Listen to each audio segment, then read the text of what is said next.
puso ko eh. Nakahanda. Ayaw mo lunan!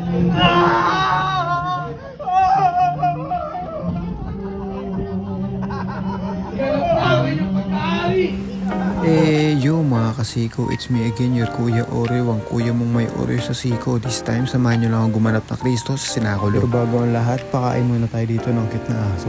Rar!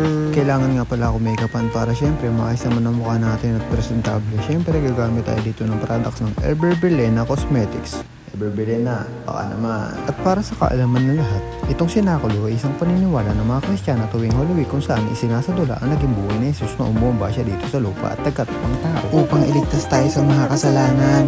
Inaayusan nila ako dyan ng bigote, balbas at buhok dahil ilang minuto na nga lang ay mag-uumpisa na kami. At kinakamada na nga ni Prick yung buhok at damit nang sa ganun ay makapagsimula na kami. Pantay maguro, kaka. Dito nga ay tumulong na rin si Kuya Pao para mas mapabilis yung pag-aayos sa akin. Siyempre, nandyan din yung lola ko maganda na sobrang supportive tapos biglang, huli pero di kulong, Kala mo smile ka pa release ka sa akin boy. Okay na, tapos na, tara na, start na tayo.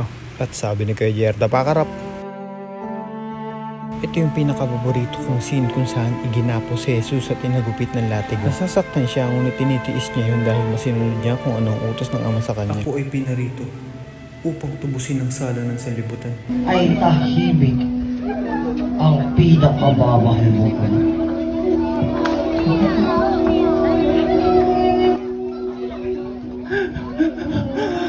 Mamaya maglalakad-lakad doon. Ang puso ko eh. Nakahanda. Ayaw mo lunan!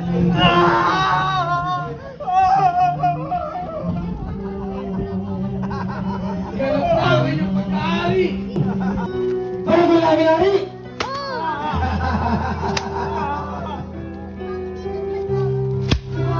Since unang beses ko itong gumanap bilang Kristo, hindi ko pa alam yung mga teknik kung paano makakaiwas sa mga injury dahil kulpihan karamihan ng sin. Pero nandiyan ang mga kuya na handang mag-guide para makapagsadula kami ng maayos nang walang gaanong nasasaktan. Kita nyo dyan na binubulungan nila ako.